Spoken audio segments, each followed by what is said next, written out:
तो नमस्कार, कैसे हैं आप? आशा करते हैं आप काफ़ी बेहतरीन होंगे। आज मैं आपको सीएए के बारे में बताने जा रहा हूँ। सीएए कहें तो सिटीज़नशिप अमेंडमेंट एक्ट 2019। अगर मैं आपको हिंदी में बताऊँ तो नागरिकता संशोधन अधिनियम 2019।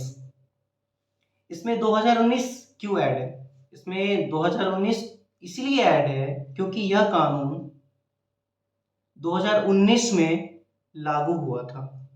9 दिसंबर 2019 को लोकसभा से यह विधेयक पास हुआ था तथा 11 दिसंबर 2019 को राज्यसभा से पास होकर 12 दिसंबर 2019 को उस समय के तत्कालीन राष्ट्रपति से सिग्नेचर होकर यह जो विधेयक था यह कानून बन गया था। कानून लागू होने के बाद, कानून बनने के बाद उस समय हमारे देश में इस कानून का जमकर विरोध हुआ था तथा उस समय कोरोना भी पीक पर था, जिसकी वजह से इस कानून को रोक दिया गया था। उसके बाद 11 मार्च 2024 को केंद्र सरकार ने इस कानून की अधिसूची को जारी किया। अच्छा, मैं आपको जानकारी के लिए बता दूं कि यह सीएए विधेयक सबसे पहले 1955 में उस समय के तत्कालीन प्रधानमंत्री पंडित जवाहरलाल नेहरू के समय में आया था।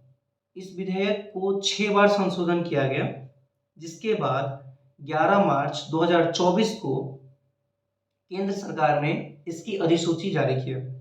अच्छा, अब मैं आता हूँ कि यह कानून क्या है। इस कानून को बताने से पहले मैं आपको बता दूं कि यह कानून हमारे देश के नागरिकों के लिए नहीं है। आप क्लियर कट समझिए, यह कानून हमारे देश के लोगों के लिए नहीं है। चाहे हमारे देश में हिंदू हो, मुस्लिम हो, सिख हो, ईसाई हो, चाहे किसी भी धर्म की क्यों नहीं हो, उसके लिए यह कानून नहीं है। अब बात करते हैं ये सीएए कानून है क्या और यह कानून क्या कहता है। तो यह कानून कहता है कि भारत के 3 पड़ोसी मुस्लिम बाहुल्य देश पाकिस्तान, अफगानिस्तान तथा बांग्लादेश के उन अल्पसंख्यकों को भारत नागरिकता देने का रास्ता खोलता है जो दिसंबर 2014 तक किसी न किसी प्रताड़ना का शिकार होकर भारत में शरण ले लिए हैं। इसमें गैर मुस्लिम माइनॉरिटी, हिंदू, सिख, बौद्ध, जैन, पारसी और ईसाई शामिल हैं। ये जो 3 देश हैं, यह तीनों देश इस्लामिक देश हैं और इन 6 धर्मों के लोगों की संख्या वहाँ बहुत कम है। यानी कि अगर मैं आपको कहूँ तो ये लोग अल्पसंख्यक हैं वहाँ पर। आए दिन आप सुनते रहते हैं कि ये अपने अधिकार के लिए अपने ही देश में लड़ते हैं तथा इनके साथ अत्याचार होते हैं और यह भागकर हमारे देश में आ जाते हैं। एक आंकड़ा यह कहता है कि वर्ष 1972 से लेकर 2011 तक कुल 18,74,000 लोग पाकिस्तान, अफगानिस्तान तथा बांग्लादेश के अलग अलग क्षेत्र से आकर भारत रह रहे हैं। अनुमान यह कहता है कि इन तीनों देशों के लाखों गैर मुस्लिम शरणार्थी को नागरिकता मिल जाएगी।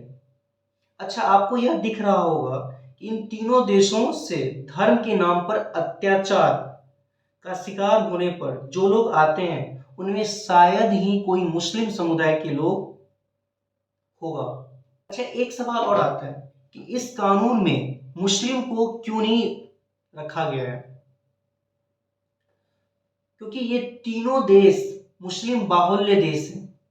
अगर मैं आपको क्लियर समझाऊं तो उन तीनों देशों में इस्लाम को मानने वाले लोग अल्पसंख्यक नहीं है, यानी कि ये लोग वहाँ मेजोरिटी में, यानी कि ये लोग वहाँ मेजोरिटी में बहुसंख्यक हैं। इनके साथ जाति के नाम पर कोई भेदभाव नहीं किया जाता है। पहले किसी व्यक्ति को भारत की नागरिकता हासिल करने के लिए पिछले 11 वर्ष तक यहाँ रहना पड़ता था, लेकिन अब इस नियम को आसान बनाकर नागरिकता हासिल करने की अवधि 6 वर्ष कर दिया है। जब कोई कानून आता है या जब कोई भी नई चीज आपके सामने आती है तो हमारे विपक्ष में बैठे लोग तरह तरह के सवाल खड़ा करते हैं और पूछना भी चाहिए, जो कि स्वाभाविक है। दिल्ली के मुख्यमंत्री अरविंद केजरीवाल ने कहा, हमारे देश युवा बेरोजगार बैठे हैं और हमारा केंद्र सरकार नए लोगों को नागरिकता दे रही है। वहीं मायावती ने भी अपने अकॉर्डिंग बयान दिया।